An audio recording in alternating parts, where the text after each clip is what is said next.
Hey guys, what's up? Evil Zombie here. So today I'm going to be talking to you about another adventure module for Basic Fantasy RPG. This one is the KH1, the Blackapple Brugh. I know it's pronounced Brew because it says it in the book. I kept on calling it Brugh, and I know that's wrong. At least now I know it's wrong. So this is written by Kyle Hedinger, and he does write cool stuff. This one I think came right before one of the other adventures I have. Was it the one with the caves? Chaotic Caves? I don't remember. I have both of them. I'm going to review the other one later. But I just want to kind of give you a little overview of what this is. Basically, what this adventure is and who it's for are beginning groups, low-level groups that are, and this is a setting book mostly, but it also has several adventures. This gives them the city, the area of Blackapple, gives them several different plot points to be able to go there, like a relative that got injured or is in care near or in a facility near the town of Blackapple, and you're going there because you need a place to stay, or animals that are going crazy, or different things like that. So just different scenarios. It gives you a few of them, like hooks, just to give you an idea, and it gives you a town that can serve as kind of a home base for your players. That way, they can have just a starting area. It's a nice, simple way to start. Much like Dungeons and Dragons and the starter set for 5th edition, they have Phandalin, and it's a nice home base because a lot of adventures that start in Phandalin end up just kind of the players keep heading back there for things. I ran an adventure 4 years ago that's still going on today, and they still haven't left Phandalin. So yeah, they keep their home base. They did travel away, but they came right back. So this could serve as that home base for your players. And it gives you several little adventures along with one overarching adventure, one adventure kind of that over, what's the word for it? I can't think of it. One background adventure that's kind of shown throughout the whole thing that is a bigger tale than all the other ones. And it kind of has hints throughout the thing based on the prejudice from the different people in the town towards elves. That's explained more because the elves from that region are more like, oh, I think that's on page 32? No, it's here in 37. The Brew Elves. The Brew Elves are basically like little tricksters. They're kind of like pixies and stuff.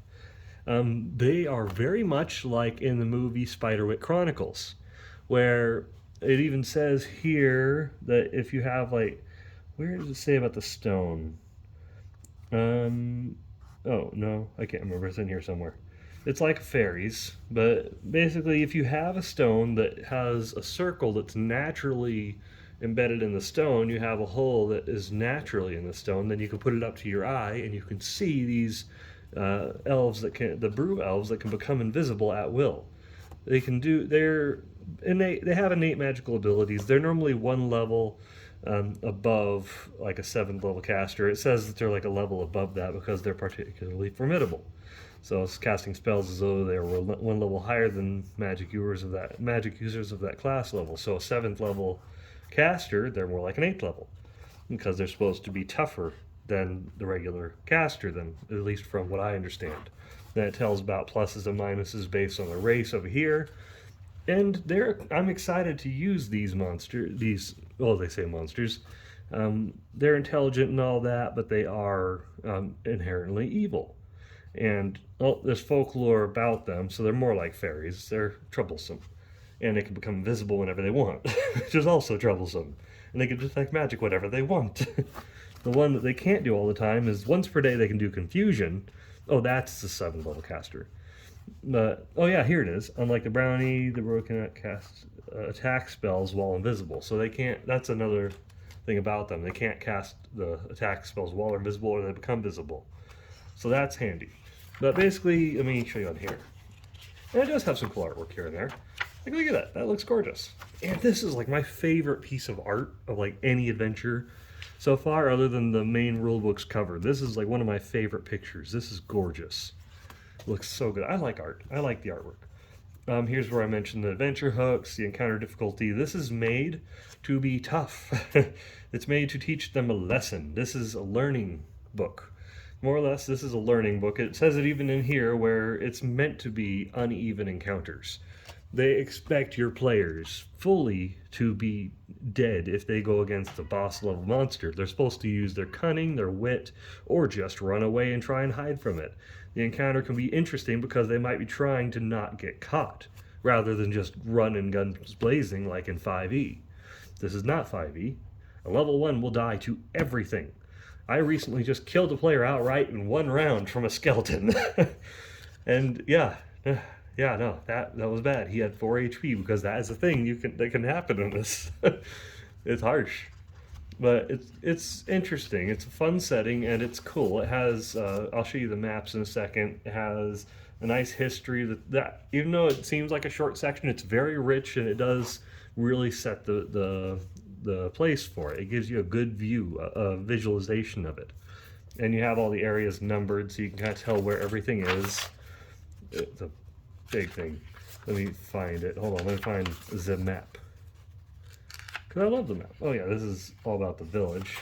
Where in the world are my maps? Oh, the maps are all at the end. Because I am an idiot. I like the artwork though. Yeah, it's a cool gesture. I like artwork. Oh, and it also has nice descriptions of everything that you read out loud. These are the boxes that you read out loud to things. So based on what's happening, like in here in the Brugh level 1, the Brugh is the hill that the dark elf is trapped in, and the point of it is he still a danger? There is an evil elf that is trapped inside this hill. He can't leave the Brugh, but is he a threat? That's like the big the underlying plot of the story. So this is when you're in the Brugh. And so this would be like if you fail your initial save versus spells, this is what happens. So the illusion spell, or they see the reality if they succeed in their save. It's cool because there's just different things and it kind of guides you through in different ways. I love it. That's such a cool picture. I don't know why, I just love the pictures. Okay, I'm getting over to it. Here we go. So here's the basic area of Blackapple. This is the hex map for it. And you can kind of see where it is versus a forest. It's on the outer area of a forest, which is described in the description of the town earlier as well, so this does match up. And it all really makes sense. I think the Brugh, I can't remember where it is. I think that's it over there. I'll find it later. I cannot remember off the top of my head. But you have the description for all the different map areas in here. Up at the top, here's the village. This is the full village. And, well, it's a nice sized village. There's a lot of things for them to do. There's a lot of areas. This looks like 15, 16 areas in it. And that is a lot. It's a nice area where they can just kind of have at it for a while, because it'll take them a few sessions to cover everything, because there's little adventures that happen throughout it, like one of the adventures I was reading about with the children even. The children in this town have been, well, if you're watching my thing on this book, you already know there's going to be spoilers, because I opened the book.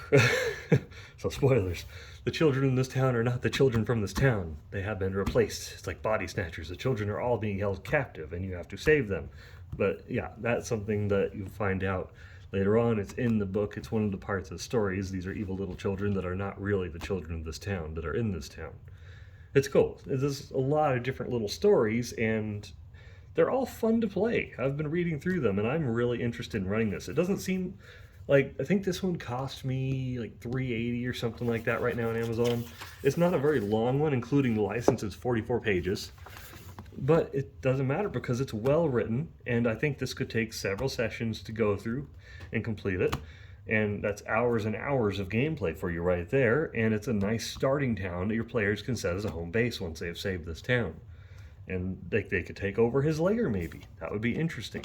I haven't finished reading everything thoroughly. I've been reading through it today, and I flipped through it before already. But now I'm like studying through it so I can run it. And I'm excited because I think I'm going to make, on the startplaying.games site that I started up, because I also became a dungeon master for hire. I want to add this into adventures. So the one shot I'm doing, I'm probably going to make this the main town. And then they uncovered a well, and there's a dungeon. That was where I ran a one shot.